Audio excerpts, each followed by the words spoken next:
Because there are saying, guys, that don't force yourself to fit in a can just like a sardines. So, ang ginawa ko, guys, so what I did is inuha ko na yung mga laman. Ito na lang, sabaw. O, ilagay ko sa aking pancit canton chili mansi. Diba? Parang spaghetti. Kakaibang spaghetti to, guys.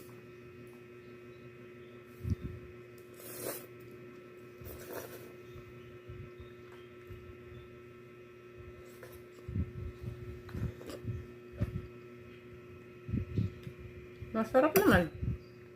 Diba masarap yung sauce ng sardines?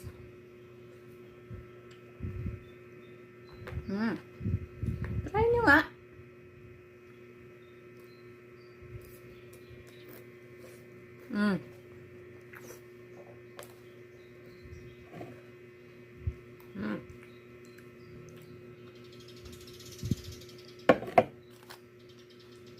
Sarap, guys, eh.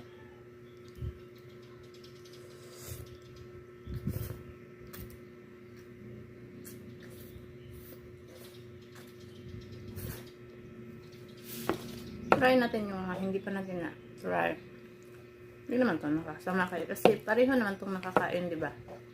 So, sa pagkain at sa pagluluto, makos lang yan. So, you will find the best recipe, the taste that suits your appetite. Thank you for watching, guys. Please subscribe. Thank you so much. God bless.